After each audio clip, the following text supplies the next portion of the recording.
Hello friends, warm welcome to my channel.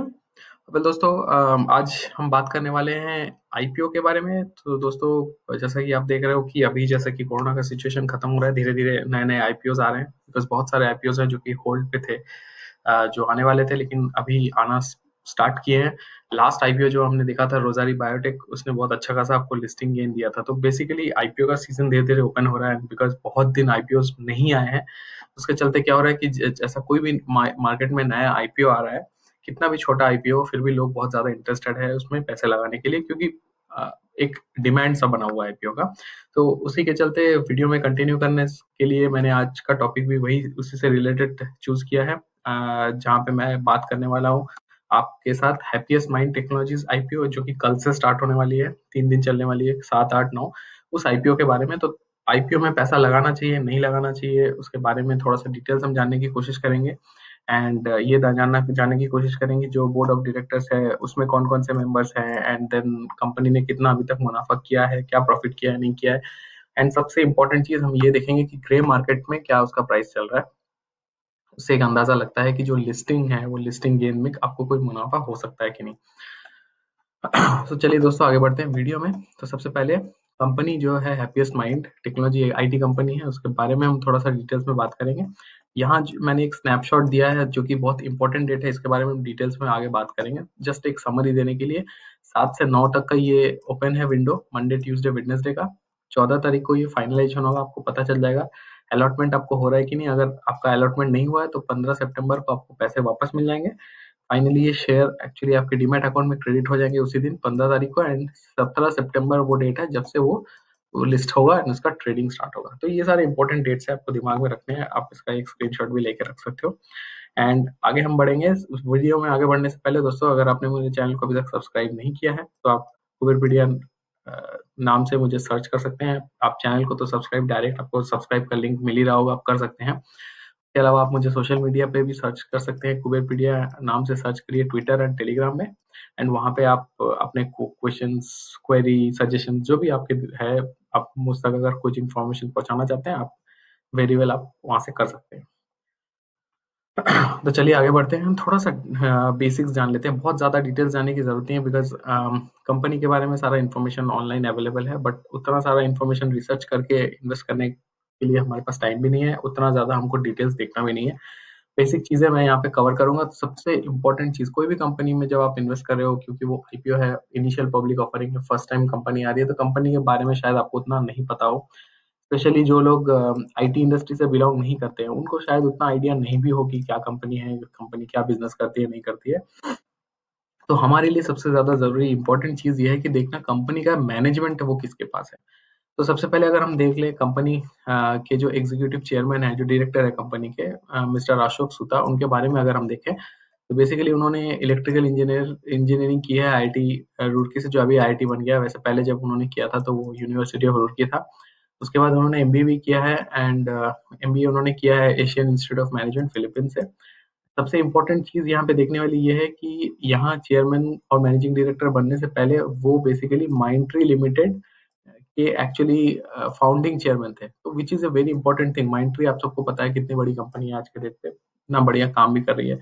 तो Mindtree का ये फाउंडिंग चेयरमैन रह रह चुके हैं, एंड इसके अलावा ये विप्रो पे भी वाइस चेयरमैन रह चुके हैं। तो बड़ी बड़ी कंपनियों के साथ उनका नाम जुड़ा हुआ है, एंड डेफिनेटली क्लियर पता चलता है कि ऐसे बैकग्राउंड से अगर कोई आ रहा है, विप्रो, माइंडट्री, सबके बारे में आपको पता है कंपनी कितना बढ़िया परफॉर्म कर रही है आज के डेट पे। तो डेफिनेटली ये जब तक बोर्ड पे है, ये जब तक बोर्ड ऑफ मेंबर के हिस्सा है, तो कंपनी के लिए भी जरूर कुछ ना कुछ करेंगे। अगर हम कंपनी के बिजनेस की बात करें तो कंपनी का बहुत बढ़िया डाइवर्सिफाइड पोर्टफोलियो है, लाइक 30-35 से ज्यादा उनके अक्रॉस द ग्लोब उनका डिफरेंट वर्टिकल्स है। क्लाइंटेल भी बहुत जबरदस्त है। अगर हम बिजनेस डोमेन्स की बात करें तो digital service, product engineering, agile infrastructure services, internet of things, analytics, digital process automation and different varieties of industries, ये बहुत सारा डिफरेंट सेक्टर्स है। आप डेफिनेटली एक बार हैप्पीएस्ट माइंड्स के वेबसाइट पे जा सकते हैं, आपको यहाँ डिटेल्स मिल जाएगा कि ये सारे जो मैंने यहाँ पे हाईलाइट किए हैं, ये सारे के सारे में क्या क्या चीजें हैं जिसपे वो काम करते हैं। अगर हम स्ट्रेंथ्स की बात करें तो ये डेफिनेटली एक बहुत बड़ा ब्रांड है, जैसे कि मैंने पहले बताया। Growing high revenue generating customer accounts with high proportion of repeat venues, ये जरूरी है। आप अगर किसी भी क्लाइंट के साथ काम करते हो, ये जरूरी है कि वो आपका बिजनेस दोबारा आपके पास रिपीट आए या फिर कॉन्ट्रैक्ट रिन्यू हो। तो ये अगर कॉन्ट्रैक्ट रिन्यू होता है तो इससे पता चलता है कि क्लाइंट्स कितना ज्यादा कॉन्फिडेंट है कंपनी के बिजनेस पे, कंपनी के डिलीवरी पे। तो ये रिपीट क्लाइंट इनके बहुत सारे हैं। end-to-end capability spanning the digital life cycle from roadmap to deployment and maintenance, माने फ्रॉम स्क्रैच डिलीवरी से लेकर डिप्लॉयमेंट, जब गो लाइव होता है कोई भी प्रोडक्ट मार्केट में लॉन्च होता है, उसका पूरा एंड टू एंड जो डिस्ट्रीब्यूशन है ये कंपनी देखती है। सबसे इंपॉर्टेंट चीज, ये कंपनी का बहुत ज्यादा स्ट्रॉन्ग R&D भी है। बहुत सारे आईटी कंपनी है, छोटे मीडियम स्केल आईटी कंपनी है, जो नॉर्मल क्लाइंट से काम उठाते हैं, काम डिलीवर करते हैं, काम खत्म हो जाता है उनका। लेकिन R&D, रिसर्च एंड डेवलपमेंट बहुत जरूरी है किसी भी कंपनी के लिए, ताकि वो क्लाइंट को बेटर सर्विस दे पाए इन फ्यूचर। नया नया चीज जो भी वो फाइंड कर रहे हैं उसको वो क्लाइंट को दे सके। तो that is also very important thing. कोई भी कंपनी के लिए, जरूरी नहीं है आईटी कंपनी हो, कोई भी नॉर्मल कंपनी है तो उसके लिए R&D डेफिनेटली बहुत जरूरी है। तो ये इनका R&D का स्ट्रक्चर भी बहुत ज्यादा स्ट्रॉन्ग है। And finally agile engineering and delivery. Agile, ये बेसिकली आईटी का सेशन नहीं है, हालांकि मैं आईटी से बैक बिलोंग करता हूँ तो मैं आपको समझा सकता हूँ सेपरेटली। बट यहाँ आईपीओ के लिए हमको इतना ज्यादा डिटेल्स जानने की जरूरत नहीं है। तो एजाइल बेसिकली एक सॉफ्टवेयर डिलीवरी मॉड्यूल होता है, इंफ्रास्ट्रक्चर होता है, उसके हिसाब से सॉफ्टवेयर डिलीवर होता है। आजकल आजकल के टाइम पे ये एजाइल बहुत ज्यादा डिमांड में है।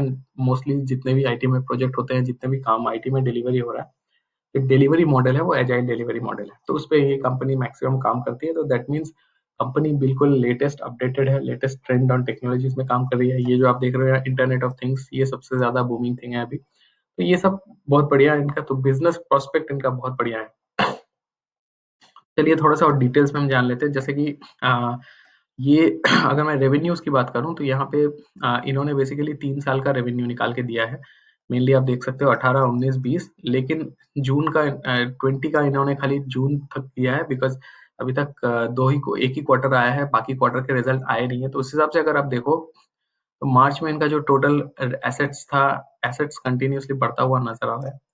यहाँ पे अगर आप जून 2020 की बात करो, 2020 में तो अच्छा खासा एसेट बढ़ता हुआ नजर आ रहा है। अगर हम प्रॉफिट आफ्टर टैक्स की बात करें तो मार्च में उनका नेगेटिव प्रॉफिट था, क्योंकि उन्होंने बहुत ज्यादा इन्वेस्टमेंट वगैरह कर रखी थी एंड बिजनेस एक्सपेंशन चल रहा था। बट 19 में अगर आप देखो 142 करोड़ का उनका प्रॉफिट आया है, करेक्ट। अगर हम यहाँ पे 2020 मार्च फाइनेंशियल ईयर एंड की बात करें तो 717 यहाँ पे मिलियन में है बताया, तो 1 मिलियन माने 10 लाख होता है। तो इसको अगर हम डिवाइड करेंगे 10 लाख से, माने ऑलमोस्ट 71 करोड़। तो यहाँ पे जहाँ 14 करोड़ था, यहाँ 14 करोड़ से 71 करोड़, तो ऑलमोस्ट 5 टाइम्स एक साल में उन्होंने अपना रेवेन्यू बढ़ाया है। यहाँ अगर हम बात करें तो खाली एक ही क्वार्टर का रिजल्ट है, इसमें आप देख सकते हो ऑलमोस्ट पूरा साल का जो रिकॉर्ड था 2020 का, वो एक ही महीने में ऑलमोस्ट पास पास आ गया है। तो क्लियरली पता चलता है कंपनी रेवेन्यू वाइज बहुत बढ़िया ग्रो कर रही है। अगर मैं डेट्स की बात करूं तो 7 से 9, जैसे मैंने कहा, मंडे से वेडनेसडे आपका आईपीओ का विंडो रहेगा। आईपीओ का इशू साइज अगर हम देखें तो ये 42,290,091 shares at the face value of ₹2 market में लॉन्च कर रहे हैं। जिसमें से पार्टीशन में अगर हम देखें तो जिसमें से ये जो 700 करोड़ है, 700 करोड़ में से 100 करोड़ है आपका फ्रेश इशू, जो नया इशू कर रहे हैं। एंड बाकी है offer on sale. Offer on sale का मतलब क्या होता है कि जो ऑलरेडी कंपनी के शेयर होल्डर हैं, जिनके पास ऑलरेडी शेयर रखा हुआ है, वो एक्चुअली अपना शेयर सेल ऑफ कर रहे हैं मार्केट में। तो देखा जाए तो मेजोरिटी जो इसका पार्ट है, ऑलमोस्ट आप देख सकते हो यहाँ 700 में से 600 करोड़, माने नहीं नहीं तो कम से कम 80-85% जो शेयर है वो बेसिकली एग्जिस्टिंग जो प्रमोटर्स है या एग्जिस्टिंग जो इन्वेस्टर्स थे जब कंपनी स्टार्ट हुई थी, वो अपना स्टेक सेल कर रहे हैं एंड मार्केट में ये शेयर्स लॉन्च कर रहे हैं, ताकि और भी रिटेल इन्वेस्टर्स इसमें जुड़ सके। फेस वैल्यू कंपनी ने ₹2 की डिसाइड की है। अगर मैं आईपीओ प्राइस की बात करूं तो आईपीओ प्राइस विंडो है 165 से 166, मार्केट लॉट है 90 का। तो बेसिकली अगर आप एक लॉट अप्लाई कर रहे हो, एक लॉट अप्लाई करने के लिए आपको मिलेंगे 90 शेयर्स, एंड जो पैसे आपके ब्लॉक होंगे अकाउंट से, that would be almost 15,000। Maximum जो आप अप्लाई कर सकते हो वो है 13 लॉट, जिसके लिए आपको मिलेंगे 1170 शेयर्स, एंड जो अमाउंट आएगा वो है 1,94,000। बेसिकली आपको सबको पता है कि आईपीओ में जो रिटेल इन्वेस्टर्स होते हैं उनके लिए रेंज लिमिटेशन होता है कि आप 2 लाख रुपए से ज्यादा अप्लाई नहीं कर सकते। तो उसके हिसाब से यहाँ कैलकुलेट किया जाता है। तो अगर आपको 2 लाख जो आपका मैक्सिमम परमिसेबल लिमिट है उसको आपको इन्वेस्ट करना है, तो आप मैक्सिमम 13 लॉट इन्वेस्ट कर सकते हो। अगर इसके अलावा मैं आपको और कुछ इन्फॉर्मेशंस बताऊँ तो यहाँ पे एक एक इम्पोर्टेंट चीज़ है देखने का कि यहाँ पे जो फेस वैल्यू है, ये फेस वैल्यू है ₹2 की, करेक्ट? अगर हम इसको नॉर्मल कन्वर्ट करें, इन जनरल आप बड़े-बड़े कोई भी आईटी कंपनी ले लो या फिर कोई भी मेजर कंपनी से ले लो जिसका फेस वैल्यू आज के डेट पे 10 है, उसके साथ में अगर कंपेयर करें तो ये जो लिस्टिंग प्राइस कहीं न कहीं ये जिस पे आपको आईपीओ एलोकेट कर रही है दैट इज़ 165। तो इसको इंटू 5 अगर हम करें फेस वैल्यू 10 के साथ कंपेयर करने के लिए तो आपको यहाँ पे कम से कम कितना प्राइस मिलेगा? 25 2 वैसे 32 3 एंड 8 25 तो बेसिकली 825 का आपका एक-एक शेयर बन के आ रहा है, जो कहीं न कहीं मुझे थोड़ा-सा एक्सपेंसिव ज़रूर लग रहा है बट कंसीडरिंग ये जो इनका बिज़नेस रेवेन्यू मॉडल है जहाँ पे जहाँ पे इन्होंने क्वार्टरली रिजल्ट्स पब्लिश किया है, इतना एग्रेसिव यहाँ ग्रो वो कर रहे हैं तो उस हिसाब से मुझे लगता है कि ये जो 825 का प्राइस है अगर हम ₹10 फेस वैल्यू पकड़े, तो ये जस्टिफाइड है। तो कहीं न कहीं मुझे अनजस्टिफाइड नहीं लगा, मुझे वो प्राइस सही लगा। अब आते हैं सबसे इम्पोर्टेंट पार्ट जो कि लॉट साइज़ के बारे में मैंने जैसे पहले भी वीडियो में बताया। ये एक स्नैपशॉट है, आप देखोगे तो आपको क्लियर आइडिया हो जाएगा। अगर आप 1 लॉट अप्लाई कर रहे हो 90 शेयर्स का आपको लगेंगे 15,000, 2 लॉट अप्लाई कर रहे हो लगेंगे 30,000, 3 अप्लाई कर रहे हो तो आपको लगेंगे 45,000। उस हिसाब से जैसा मैंने कहा जो मैक्सिमम लॉट है वो जो आप अप्लाई कर सकते हो 13 लॉट जिसमें आपको लगेंगे बेसिकली एक 1,170 शेयर्स मिलेंगे एंड जो पैसा आपका टोटल लगेगा ये है 1,94,000। तो आप अपना जो भी आपका लिमिटेशन है जितना भी आप इन्वेस्ट कर सकते हैं, उस हिसाब से आप इन्वेस्ट कर सकते हो। आइए दोस्तों अब सबसे इम्पोर्टेंट पार्ट में चलते हैं जो कि ग्रे मार्केट प्राइस है। ग्रे मार्केट आप सबको पता हो कि आईपीओ तो नॉर्मल लिस्ट हो रहा है, आईपीओ लिस्ट होने के अलावा भी ऑफ मार्केट में पेपर ट्रेडिंग बहुत ज़्यादा होता है जहाँ पे लोग डिस्कस करते हैं कि इसका लिस्टिंग गेन, लिस्टिंग प्रॉफिट कितना हो सकता है। तो कहीं न कहीं यहाँ पे जो ग्रे मार्केट प्राइस बता रहा है उसका प्रीमियम यहाँ पे निकल के आ रहा है 115 से ₹120 दैट इसका मतलब क्या है कि अगर ये लिस्ट होता है एंड अगर ये एस्टिमेट उनका सही बैठता है, तो आपको कम से कम 115 से ₹120 का इसमें प्रीमियम गेन आपको नज़र आ सकता है। दैट मीन्स जो शेयर आपको 14,940 अगर आपने लगाए, आपको मिले 90 शेयर्स, करेक्ट? एंड आपका इन्वेस्टमेंट अमाउंट था 166, करेक्ट? तो यहाँ पे बोल रहे हैं कि as per grey market price यहाँ पे आपको 155 का इस पे प्रीमियम मिल सकता है। तो 155 का अगर हम प्रीमियम पढ़ के चले तो आप देख सकते हो ऑलमोस्ट 166 का जो लिस्टिंग है एंड 155 का आपका गेन है। तो देखा जाए तो करीब कुछ नहीं तो 90% का आपको यहाँ पे प्रॉफिट बताया जा रहा है। तो अगर आप एक लॉट अप्लाई कर रहे हो, 15,000 रुपए इन्वेस्ट कर रहे हो, ग्रे मार्केट के हिसाब से कम उस 15,000 के आपको 12,000 तक 12 से 13,000 तक आपको रिटर्न आ सकते हैं, अगर ये ग्रे मार्केट का प्राइस मैच होता है तो। तो कहीं न कहीं डिमांड डेफ़िनिटली इसमें रहने वाला है क्योंकि शेयर का काउंट बहुत ज़्यादा भारी काउंट नहीं है। जैसा मैंने कहा जस्ट मात्र आप देख सकते हो इश्यू का जो साइज़ है, बहुत ही कम है एक्चुअली। जस्ट 42,290,091 शेयर्स है, तो बहुत ही कम छोटा-सा आईपीओ है एंड इसमें फॉर श्योर है कि ये बहुत जल्द सब्सक्राइब होने वाला है, हम बहुत जल्द लोग इसमें इन्वेस्ट करने वाले हैं। तो दोस्तों एक इन्फॉर्म्ड डिसीजन लें, सोच समझ के फैसला लें कि आपको आईपीओ में इन्वेस्ट करना है कि नहीं करना है। क्योंकि कहीं न कहीं मुझे लगता है कि ये इन्वेस्टमेंट सक्सेसफुल हो सकता है क्योंकि एक तो आईपीओ छोटा है, लोगों का डिमांड बहुत ज़्यादा होगा एंड बिकॉज़ कंपनी का रेवेन्यू एंड कंपनी का प्रॉफिट मार्जिन एंड कंपनी का जो भी फाइनेंशियल्स कंपनी ने पोस्ट किया है, वो मुझे बहुत लिक्रेटिव लग रहा है। मुझे कहीं न कहीं लगता है कि आपका इसमें लिस्टिंग गेन्स हो सकता है, एक शॉर्ट टर्म में आपको अच्छा मुनाफ़ा मिल सकता है अगर आपको शेयर्स एलोकेट होते हैं क्योंकि ये प्योर लॉटरी बेस्ड है। तो अगर आप लकी होंगे तो आपको शेयर मिल सकता है। तो अप्लाई ज़रूर करें, बाकी शेयर मिलना ना मिलना वो तो लॉटरी की बात है। तो दोस्तों अगर चैनल का कंटेंट पसंद आया हो, अगर वीडियो का कंटेंट पसंद आया हो, अगर आपको लग रहा है कि मैंने लॉजिकल बात की है, मैं आपको अच्छी इन्फॉर्मेशंस प्रोवाइड करता हूँ, चैनल को डेफ़िनिटली सब्सक्राइब करेंगे। चैनल को सब्सक्राइब करने के लिए आप यहाँ जो सब्सक्राइब बटन है उसको क्लिक करिए, वीडियो को लाइक शेयर करें अपने फ्रेंड्स कलीग्स के साथ।